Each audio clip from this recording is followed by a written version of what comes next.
Kalau kita lagi sedih, kalau kita lagi down, kalau kita lagi drop, kalau kita lagi patah hati, kalau kita lagi galau berat, maka ista'inu bis sabri wassalah. Mintalah pertolongan Allah dengan sabar. Lalu Isra dan Mi'raj.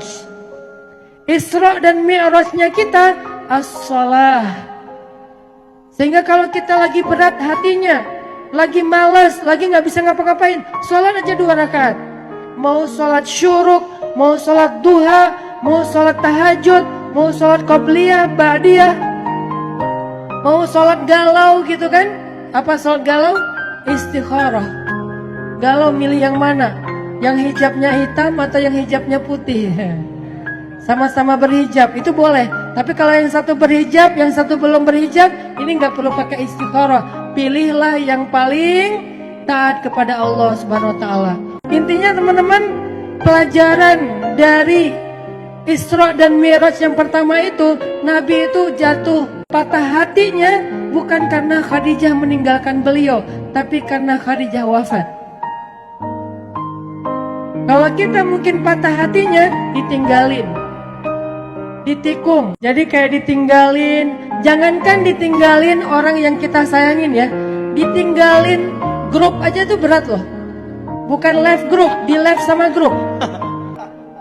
Nggak usah di left sama grup, di unfollow aja tuh berat gitu. Apalagi followersnya cuma 1.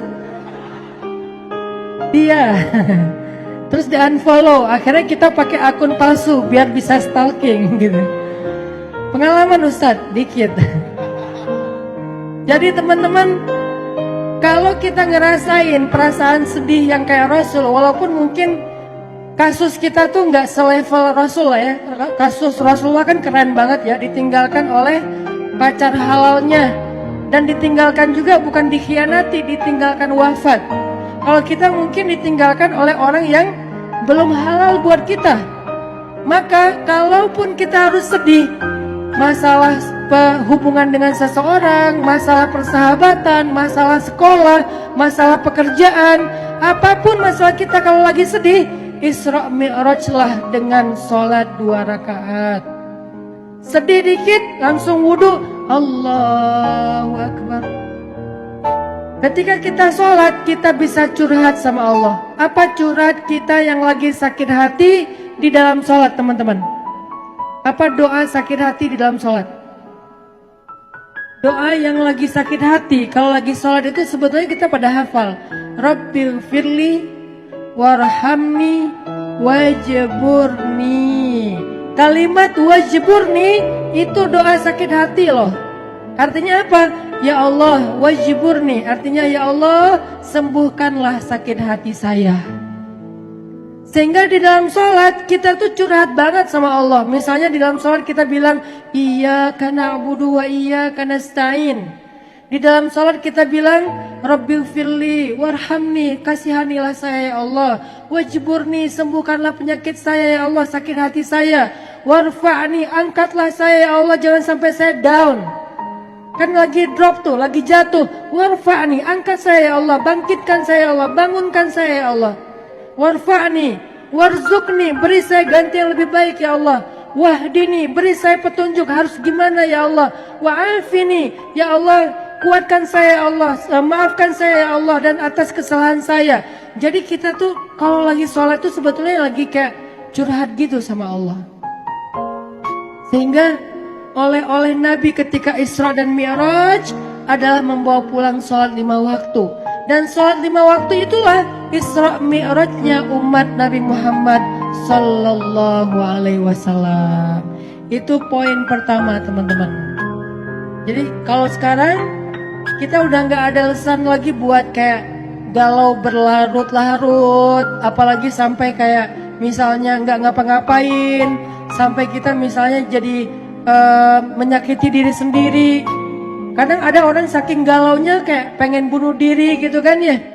Padahal sholat itu untuk orang beriman itu ketemu Allah. Makanya Nabi mengatakan beribadahlah kepada Allah anta'budallah ka'annaka tarah fa illam takun tarah fa innahu yarak. Sembahlah Allah seolah-olah kalian melihat Allah. Kalau kalian gak bisa ngerasain melihat Allah, yakinlah Allah melihat kalian. Ini pentingnya sholat nih teman-teman. Dan di antara 5 waktu sholat, ternyata sholat yang Allah Subhanahu wa ta'ala langsung mendengar bacaan kita dari jarak dekat. Sholat apa? Sholat subuh. Allah itu langsung melihat kita dari jarak dekat. Kenapa jarak dekat?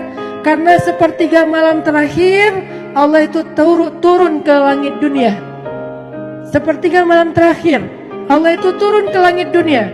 Lalu Allah bertanya kepada hambanya, ya ibadi, wahai hamba-hambaku, hal min dhi hajah. Apakah kalian punya masalah? Apakah kamu punya masalah? Sini aku selesaikan masalah kamu. Ya ibadi, hal min taib. Wahai hamba-hambaku, apakah kalian punya dosa? Sini aku ampuni dosa-dosa kalian. Sehingga sholat 5 waktu yang paling tinggi derajatnya di sisi Allah adalah sholat subuh. Sholatnya paling sedikit, cuma 2 rakaat, tetapi dia paling tinggi derajatnya. Kenapa? Karena sholat subuh inilah sholat ketika Allah Subhanahu wa ta'ala mendengar curhat kita dari jarak paling dekat. Jadi siapapun yang punya masalah, maka solusinya adalah sholat subuh. Siapapun yang punya hajat, maka kuncinya adalah sholat subuh. Siapapun yang punya mimpi, maka untuk mewujudkan mimpinya adalah sholat subuh. Siapapun yang ingin menjadikan keajaiban itu nyata, maka menyatakan keajaiban itu adalah dengan sholat subuh. Siapa yang pengen melihat mukjizat dalam hidupnya, sholat subuh. Kemudian sholat yang lain-lainnya. Tapi nomor 1, sholat subuh. Kalau sholat subuhnya udah mampu, insya Allah sholat yang lain semuanya ringan. Ini pentingnya sholat sebagai oleh-oleh Isra dan Mi'raj. Ista'inu bis sabri was sholat.